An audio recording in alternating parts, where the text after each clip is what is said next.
বোনের প্রশ্ন, যে সন্তানটা মুসলিম বাবা মার ঘরে জন্ম হয় সে সাধারণত মুসলিম হিসেবে জীবন অতিবাহিত করে, আর যে সন্তান হিন্দু বাবা মার ঘরে জন্ম নেয় সে সনাতনী ধর্মে দীক্ষিত হয়। এতে মানুষের তো কোনো হাত নেই, স্রষ্টার চাওয়াতেই তো সে হিন্দু ঘরে জন্ম নিয়েছে। মুসলমান না হলে তাকে কেন জাহান্নামে যেতে হবে? তার জন্য ধর্মান্তরিত হওয়া কি সহজ কথা? ধন্যবাদ। যে হিন্দু বোন প্রশ্ন করেছেন সেই বোনকে আমি বিনয়ের সাথে বলতে চাই, আল্লাহ রাব্বুল আলামিন আমাদের প্রত্যেককে বিবেক দিয়েছেন। যাকে আল্লাহ বিবেক দেন নাই, যিনি মানসিকভাবে সুস্থ নন, সেই লোকটা এই জবাবদিহিতার আওতায় নাই।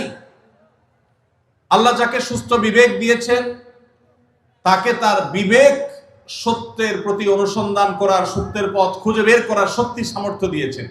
এটা ঠিক যে মুসলিম পরিবারে জন্মগ্রহণ করার কারণে একজন শিশু একটা অ্যাডভান্টেজ পায় ইসলাম গ্রহণ করবার জন্য। একজন শিশু তিনি অন্য ধর্মাবলম্বী মা বাবার ঘরে জন্মগ্রহণ করার ফলে সে এই অ্যাডভান্টেজটা পায় না, এটা ঠিক। কিন্তু আল্লাহ যে তাকে বিবেক বুদ্ধি দিয়েছেন, সেই বিবেক বুদ্ধি খরচ করা তার কর্তব্য। তার কাছে ইসলামের দাওয়াত যদি পৌঁছে থাকে, ইসলাম যে একমাত্র সত্য ধর্ম, সেই আহ্বান যদি পৌঁছে থাকে, আল্লাহ কোরআনে বলেছেন ইন্নাদ-দীনা ইনদাল্লাহিল ইসলাম, ইসলাম হলো আল্লাহর কাছে একমাত্র মনোনীত দিন। আল্লাহ বলেছেন ওমান ইয়াবতাগি গায়রাল ইসলামি দীনান ফালান ইউকবালা মিনহু, যে ব্যক্তি ইসলাম ছাড়া অন্য কোনো ধর্মকে দ্বীন হিসাবে গ্রহণ করবে সেটা আল্লাহর কাছে অ্যাকসেপ্ট হবে না। এই যে অ্যাকসেপ্টেড হবে না দিন ছাড়া অন্য, ইসলাম ছাড়া অন্য কোনো কিছু, এই দাওয়াত পৌঁছার পর তার দায়িত্ব হয় তার বিবেককে খরচ করা, এটা আসলেই সত্য দিন কিনা সেটা অনুসন্ধান করা। সে এতটুকু যদি না করে তাহলে সে তো আল্লাহর কাছে দায়ী হবে। হ্যাঁ, যেটা আপনি বলেছেন যে অমুসলিম পরিবারে জন্মগ্রহণ করে ইসলাম গ্রহণ করা কি সহজ কাজ? না, সহজ কাজ না, কঠিন কাজ। আর এই কঠিন কাজের জন্যই তো তার বিনিময় এত বেশি যে সে যত পাপ করেছে আল্লাহ তাআলা এই কঠিন কাজটা করার কারণে তার সব মাফ করে দিবে।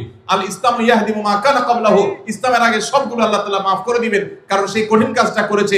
মুসলমানকে তো এরকম আল্লাহ তাআলা তার পুরো প্রোফাইল ডিলিট করে দেওয়ার মতো কথা বলেন নাই। এটা নতুন ইসলামে যারা আসবেন তাদের জন্য রয়েছে। আর যারা খ্রিস্টানদের সম্পর্কে আল্লাহ বলেছেন আহলে কিতাবদের সম্পর্কে যে তারা যদি ইসলামে আসে তাদেরকে ডাবল সওয়াব আল্লাহ তাআলা দিবেন, কষ্ট হবে, ফ্যামিলির বিরুদ্ধে তাকে যেতে হবে। এই জন্যই তো আল্লাহ তাআলা এই রিওয়ার্ড গুলো তাকে দিচ্ছেন। আল্লাহ আমাদের সবাইকে হেদায়েত লাভ করার তৌফিক দান করুন।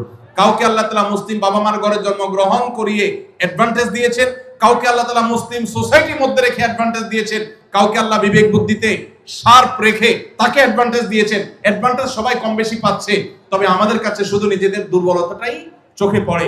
আল্লাহ আমাদেরকে হেদায়েতের পথে পরিচালিত করবেন, আমিন। একজন দুইটা প্রশ্ন করছেন। এক প্রশ্ন হচ্ছে, স্বামীর কথা শোনাটা যতটা জরুরি স্ত্রীর কথা শোনাটা কি ততটা জরুরি নয়? স্বামীর কথা যতটা শুনবেন স্ত্রীর কথাটাও কি ততটা শুনবেন কিনা?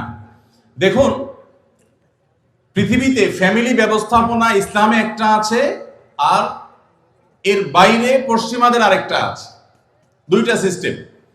ইসলামের ফ্যামিলি ব্যবস্থাপনা হলো আল্লাহ তাআলা কোরআনে পরিষ্কারভাবে নির্দেশ করেছেন আর রিজালু কাওয়ামুনা আলান নিসা, পুরুষদেরকে আল্লাহ রাব্বুল আলামিন নারীদের উপরে দায়িত্বশীল করেছেন, তাদেরকে আল্লাহ তাআলা অভিভাবক বানিয়েছেন। এখন যদি কেউ নারী এবং পুরুষকে সমান সমান করতে চায় তাহলে তার পরিণতি কি হতে পারে পশ্চিমের দিকে তাকালে বুঝতে পারবেন। ভাইরা আমার, একটা ছোট্ট মুদি দোকানও যদি আপনি চালাইতে হয়, একজন মালিক আর একজন শ্রমিক বা কর্মচারী থাকা লাগে কি লাগে না? দুইজনই মালিক, সমান সমান শেয়ার, দুজনই দোকানটা পরিচালনা করে, দোকানটা ঠিক মতো চলবে? কারণ সকাল বিকাল গন্ডগোল বাঁধবে, ঠিক না ঠিক? এভাবে কোনো দোকান যদি না চলে তাহলে একটা সংসার কখনো সুষ্ঠুভাবে চলতে আপনি কাউকে না কাউকে অভিভাবক মানতেই হবে। হ্যাঁ, এর মানে এই না যে অভিভাবক যা খুশি তা করতে পারে, জুলুম করতে পারে, অন্যায় নির্দেশ দিলেও সে অধিকার আছে, সেটা ইসলাম বলে না, কখনো বলে না। ভাইরা আমার, আজকের পৃথিবী নারীদেরকে সমান অধিকার দিতে বলে, ইসলাম ন্যায্য অধিকার দিতে বলে। ইসলাম কি দিতে বলে? সমান দিলে সবসময় সমতা হয় না, ন্যায্য দিলে সবসময় সমতা, ন্যায্যতা যেটা যৌক্তিকতা সেটাই হয়। আল্লাহ আমাদেরকে বুঝার তৌফিক দান করুন। মা বোনরা যদি যৌক্তিক কোনো আবদার চাহিদা পেশ করেন, সেটা স্বামী কখনো কখনো শুনতে বাধ্য যদি সেটা তার অধিকারের বিষয় হয়, আর কখনো কখনো বাধ্য না হলেও স্বামীকে আল্লাহ তাআলা উদ্বুদ্ধ করেছেন। নবী করিম সাল্লাল্লাহু আলাইহি সাল্লাম তার স্ত্রী আমাদের মা আয়েশা রাদিয়াল্লাহু তাআলা আনহাকে খেলা দেখতে নিয়ে গেছেন। আম্মা জান রাদিয়াল্লাহু তাআলা আনহা এই হাদিস বর্ণনা করার পরে বলেছেন, ফাকদুরু কদরাল জারিয়াতিল হাদিসাতি সিন্নি আল হারিসাতি আলাল্লাহ বে। ও দুনিয়ার পুরুষেরা, যুবকেরা, স্বামীরা, শুনে রাখো, আল্লাহর নবী সাল্লাল্লাহু আলাইহি সাল্লাম নবী হওয়ার পর, এত ব্যস্ত মানুষ হওয়ার পরও তিনি তার স্ত্রী হিসেবে আমি যখন তার কাছে খেলা দেখতে চেয়েছি তিনি নিয়ে গেছেন। যতক্ষণ পর্যন্ত আমি নিজে বিরক্ত হয়ে উঠে না আসি ততক্ষণ পর্যন্ত নবী সাল্লাল্লাহু আলাইহি সাল্লাম বসেছিলেন, আমাকে নিয়ে আসেন নাই, বলেন নাই আয়েশা চলো আর কত দেখবা, এটা বলেন নাই। অতএব তোমরা তোমাদের কম বয়স্ক যে সমস্ত স্ত্রীগণ আছেন তাদের বিনোদনের প্রতি, আনন্দের প্রতি তোমরা খেয়াল রাখবে, এটা আমাদের আয়েশা বলেছেন। তাহলে বোঝা গেল স্ত্রী যদি কিছু চায় সেটা পূরণ করবার জন্য স্বামী যথাযোগ্য চেষ্টা করবেন, যদি অন্যায্য না হয়, অন্যায় না হয়, অযৌক্তিক চাওয়া না হয়। কিন্তু এর মানে এই না যে ইসলাম সবাইকে সমান অধিকার দিয়েছে, সমান অধিকার দিলে মারামারি ছাড়া কিচ্ছু হবে না। পশ্চিমে যান, কোনো সংসার বলতে কিচ্ছু নাই। গত সপ্তাহের কথা, নিউজিল্যান্ডের একটা শহরে অকল্যান্ডে আমাদের এক প্রবাসী বাংলাদেশি ভাই বুয়েটি আনুনি, ওনার বাসায় উনি নিয়ে গেলেন ফজরের নামাজ পড়ে, মসজিদ থেকে পাশে ওনার বাসা। তো ওনার বাসায় গিয়ে আমি একটু আশপাশে কিছু গাছ টাছ দেখলাম, দেখে বের হচ্ছি। উনি আমাকে দুটা জিনিস দেখালেন। এক হলো বললেন যে ভাই আপনি যে সবজি চাষ করেন ঢাকায়, ওই ভিডিও দেখার পর আমার ওয়াইফের চাপে আমি এই যে লাউ গাছ লাগাইছি, সেই লাউ গায়ে অনেক লাউ ধরছে। চিন্তা করলাম আমরা কাজ করছি এখানে 11,500 কিলোমিটার দূরে মামুল হয়েছিলাম দূরে, 11,500 কিলোমিটার দূরে। তো তার একজন প্রতিবেশী বৃদ্ধ, বয়স 65 থেকে 70 হবে, এই ভদ্রলোকের সাথে আমার পরিচয় করে বললেন যে আমার নেইবার, আমার প্রতিবেশী। তো আমি বললাম যে তার বাসা যে শুনশান নীরব, ব্যাপার কি? তো বলল যে তার বাসায় কেউ নাই, তার কোনো ফ্যামিলির সদস্য নাই, 20 বছর সে এই বাসাতে আছে, কোনো সদস্য নেই, বয়স 65 থেকে 70। গায়ে দেখি যে ময়লা আবর্জনা লেগে আছে, ভোরবেলা কোত্থেকে কাজ করে আসছে, পরিশ্রম করে খায় দায়। আমি অবাক হয়ে গেলাম। আমাদের দেশে একজন বৃদ্ধ মানুষ 20 বছর ধরে একা একা তিনি উপার্জন করে চলতে হয়, তার দেখভাল করার কেউ নাই। এটা কি কল্পনা করা যায়?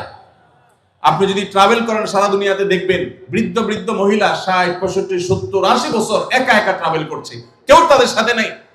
ইসলাম যে পরিবার ব্যবস্থাপনা রেখেছে এটার উপরে পোদ্দারি করতে গিয়ে গোটা পৃথিবীর বেশিরভাগ দেশগুলো নিঃস্ব হয়ে গেছে। অতএব আমরা যারা আল্লাহর বিধানের সাথে পাল্লা দিতে যাব তাদের গোল্লায় যাওয়া ছাড়া কোনো উপায় থাকবে না।